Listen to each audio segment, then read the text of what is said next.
Hello നമസ്കാരം, welcome back to our channel. Kerala public service കമ്മീഷൻ്റെ പുതിയൊരു ഷോർട്ട് ലിസ്റ്റാണ് നിങ്ങളുമായിട്ട് ഇന്ന് ഷെയർ ചെയ്യുന്നത്. തമ്പനയിൽ കണ്ടതുപോലെ തന്നെ അത്യാവശ്യം നല്ല ഒരു Empuraan level cut off mark ഉണ്ട് എന്ന് വേണമെങ്കിൽ പറയാം. ഏതാണ് ആ ഷോർട്ട് ലിസ്റ്റ് നോക്കാം നമുക്ക്. നിങ്ങൾക്കിവിടെ കാണാം കാറ്റഗറി നമ്പർ 600/2023 ഏതാണ് പോസ്റ്റ്, ഏതാണ് ട്രൈസർ പോസ്റ്റിലോട്ട് കാറ്റഗറി നമ്പർ 600/2023. പിന്നീട് ഇതിൻ്റെ സാലറി സ്കെയില് കാണിച്ചിരിക്കുന്നു. 26,500 രൂപ മുതൽ 60,700 രൂപ വരെ. Soil survey and soil conservation department Palakkad ജില്ലയിലെ soil survey and soil conservation ഡിപ്പാർട്ട്മെൻറ്റിലോട്ടാണ് ഈ ഒരു ട്രൈസറുടെ പരീക്ഷ നടന്നിട്ടുള്ളത്. OMR പരീക്ഷ നടന്നത് 22/11/2024 പാലക്കാട് ജില്ലയുടെ ട്രൈസറുടെ ഷോർട്ട് ലിസ്റ്റാണ് നമ്മൾ നോക്കുന്നത്.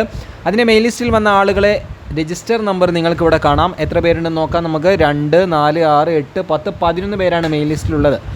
തൊട്ട് താഴെ സപ്ലിമെൻ്ററി ലിസ്റ്റ് നിങ്ങൾക്കിവിടെ കാണാവുന്നതാണ്. ഓരോ കാറ്റഗറി തിരിച്ചുള്ള സപ്ലിമെൻ്ററി ലിസ്റ്റ് നിങ്ങളിപ്പോൾ വീഡിയോയിൽ കണ്ടുകൊണ്ടിരിക്കുന്നു. നമുക്കിത് താഴെ സ്ക്രോൾ ചെയ്യാം.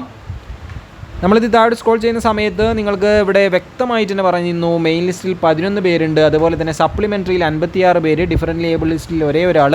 അങ്ങനെ ആകെ ഈ ഒരു പ്രോബബിലിറ്റി ലിസ്റ്റിൽ 68 പേരാണ് ടോട്ടലായിട്ട് വന്നിട്ടുള്ളത്. ഇനി ഇതിൻ്റെ കട്ട് ഓഫ് മാർക്ക് നമ്മൾ ഓൾറെഡി പറഞ്ഞതുപോലെ തന്നെയാണ് 75.33 മാർക്ക്. നിങ്ങൾ തമ്പനയിൽ കണ്ടത് അതേ കട്ട് ഓഫ് മാർക്ക് 75.33 മാർക്കാണ് ഈ ട്രൈസർ പരീക്ഷ പാലക്കാട് ജില്ലയിൽ വന്നിട്ടുള്ളത്. ഇതേപോലെ അപ്ഡേറ്റ്സുകൾ വളരെ പെട്ടെന്ന് ഞാൻ കൂടെ കൊടുക്കുക. മറ്റൊരു വീഡിയോയിൽ കാണാം. Thank you.